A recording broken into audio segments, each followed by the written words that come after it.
UP तक के subscriber 60 lakh, आपका बहुत बहुत शुक्रिया। नमस्कार, आप देख रहे हैं यूपी तक और मैं हूं रजत सिंह। उत्तर प्रदेश में उपचुनाव हो रहे हैं और सबसे दिलचस्प मुकाबला हो रहा है आजमगढ़ में।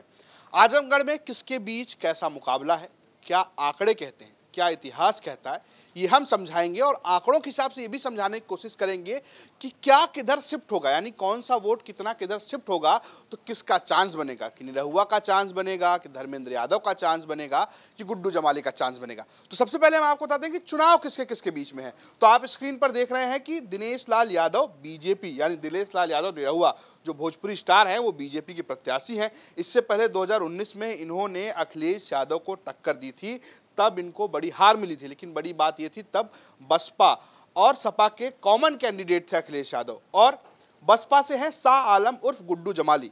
गुड्डू जमाली कौन है? गुड्डू जमाली इससे पहले अभी असदुद्दीन ओवैसी की पार्टी से मुबारकपुर से विधानसभा का चुनाव लड़े थे और करीब 36,000 वोट भी हासिल किया था।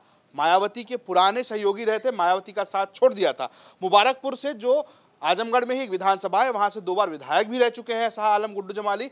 और तो और 2014 में जब मुलायम सिंह यादव आजमगढ़ से सांसद बने थे, तब शाह आलम गुड्डू जमाली ने वहां से चुनाव लड़ा था, तीसरे नंबर पर रहे थे। और जो मुलायम सिंह को बड़ी कांटे की टक्कर दी थी रमाकांत यादव ने, बीजेपी के प्रत्याशी ने, तो कहा गया कि उसके पीछे शाह आलम गुड्डू जमाली का बड़ा हाथ था। उन्होंने चुनाव लड़के इस पूरे मुकाबले को एक तरीके से बीजेपी के लिए आसान बना दिया था और समाजवादी पार्टी के लिए मुश्किल बना दिया था। तो एक बार फिर से मैदान में है और बहुत बड़े बड़े दावे भी कर रहे हैं। इसके अलावा सपा से धर्मेंद्र यादव मैदान में है, अखिलेश यादव के चचेरे भाई हैं, यादव परिवार से आते हैं। इनकी खास बात यह है कि इससे पहले भी सांसद रह चुके हैं, लेकिन इनसे पहले सपा यहां से एक दलित उम्मीदवार उतारना चाह रही थी, सुशील आनंद, जिनका नाम वापस लिया गया। उसके बाद यादव परिवार से अखिलेश यादव के बाद जो परिवार की बागडोर है वो धर्मेंद्र यादव के हाथ में देने की कोशिश की गई है आजमगढ़ में। तो ये है आजमगढ़ में कौन कैसे लड़ रहा है। हम अब आपको समझाते हैं कि क्या समीकरण क्या कहते हैं। तो ये है जातीय समीकरण। जातीय समीकरण क्या है? ओबीसी 20%।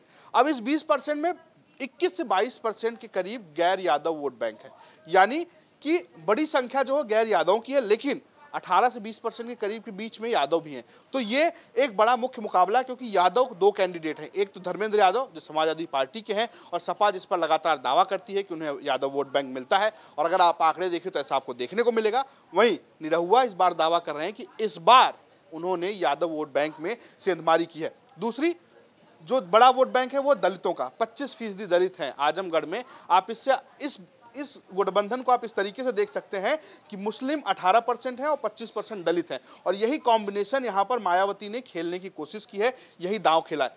2 बार ये दांव सफल भी रहा है। डंपी 2 बार आजमगढ़ से सांसद रहे थे, और जब भी डंपी सांसद बने तब यही मुस्लिम दलित कॉम्बिनेशन, तो अगर आप इस दलित मुस्लिम कॉम्बिनेशन को मिला दें तो करीब 43% का एक कॉम्बिनेशन बनता है, जो विनिंग फैक्टर हो सकता है यहाँ पर। लेकिन बड़ा सवाल यह है कि क्या सारे दलित बसपा को वोट करेंगे, क्योंकि बीजेपी भी इस पर सेंधमारी की बात करती रही है।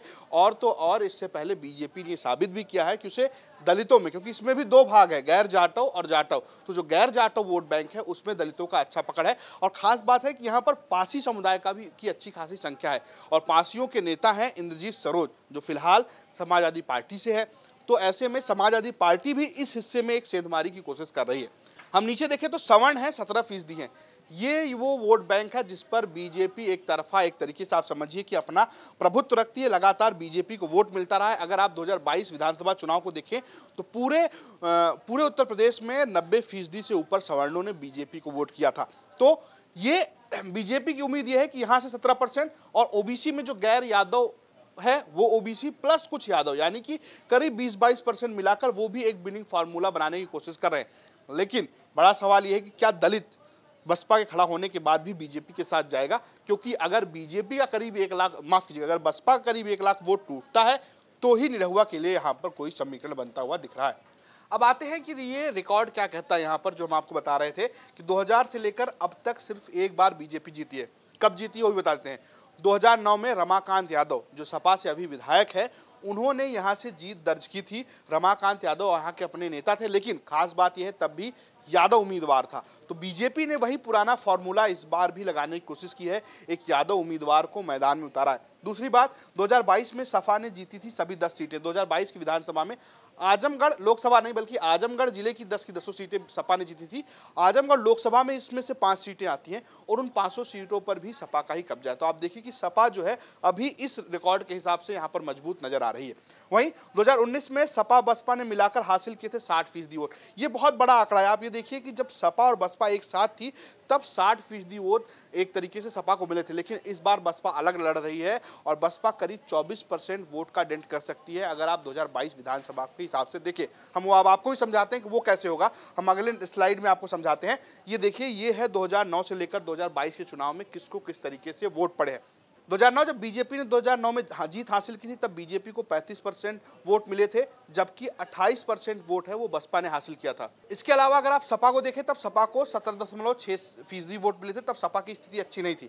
लेकिन 2014 में सपा वापसी करती है, सपा को 35% वोट मिलते हैं, बीएसपी को 27%, यानी कि थोड़ा नुकसान होता है, बीजेपी 28 पर आ जाती है।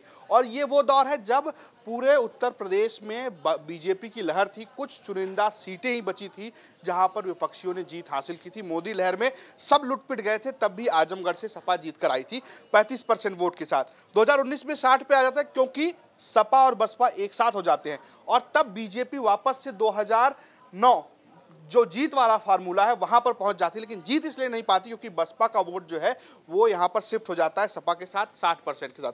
अब बीजेपी यही उम्मीद कर रही है कि बसपा के यहां आने के बाद उसको यहां पर 35% वोट मिल सकता है और उसके लिए उसको यहां पर 5% वोट बढ़ाना पड़ेगा 2022 के हिसाब से अगर हम देखें, क्योंकि 2022 में बसपा को यहां बीजेपी को यहां पर 30% वोट मिला है, यानी कि 2009 को पहुंचने के लिए भी उसे 5% वोट बढ़ाने पड़ेंगे और वो 5% वोट उसे सपा से भी तोड़ना पड़ेगा, उसको बसपा से भी तोड़ना पड़ेगा। लेकिन खास बात यह है कि बसपा जो उम्मीदवार उतारा है, जिस तरीके से उसको 24% वोट यहां पर मिले हैं, वो बड़ी बात है, क्योंकि पूरे प्रदेश में जब बसपा को 13% वोट मिलता है तब आजमगढ़ में बसपा को 24% वोट मिल रहे हैं।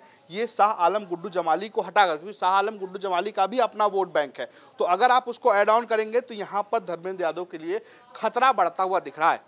लेकिन इन सब के बावजूद जो 40.50 यानी 41% का वोट गैप है, इसको पाट पाना किसी के लिए आसान नहीं होता हुआ दिख रहा है। तो कुल मिलाकर ये समीकरण है आजमगढ़ के और आप देख रहे हैं कि क्या किस तरीके से टूटेगा, कौन सी जाति किधर शिफ्ट होगी तो किसका चांस बनेगा। निरहुआ के लिए जरूरी है कि उन्हें सवर्ण वोट मिले, वो यादव वोट बैंक में सेधमारी करे, उनको कुछ दलित वोट मिले और तो और जो गैर यादव ओबीसी है उसका पूरा चंक उन्हें मिले, जो काफी मुश्किल है।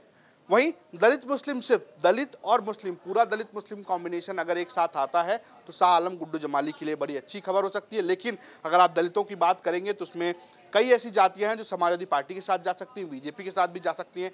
तो इस समीकरण के हिसाब से गुड्डू जमाली फंसते हुए दिख रहे हैं। धर्मेंद्र यादव अभी इन सभी आंकड़ों में थोड़े से आगे दिख रहे हैं क्योंकि यादव वोट बैंक बहुत अच्छा खासा है, मुस्लिम में भी उनकी पकड़ अच्छी खासी है। इसके अलावा दलित और साथ ही साथ गैर यादव ओबीसी में राजभर वगैरह समुदाय हैं, जहां पर राजभर भी जाके प्रचार कर चुके हैं, तो उनके लिए थोड़ा मामला आजमगढ़ में मजबूत बनता हुआ दिख रहा है। तो फिलहाल ये है, लेकिन 26 तारीख को जब रिजल्ट आएगा तब भी हम आपको ऐसे ही समझाएंगे कि आखिर किसने कहाँ खेल किया है। तो ये तो रही बात आजमगढ़ की। हम आपको लगातार उपचुनाव से जुड़ी सभी खबरों के बारे में जानकारी देते रहेंगे, तो बने रहिए यूपी तक के साथ। नमस्कार।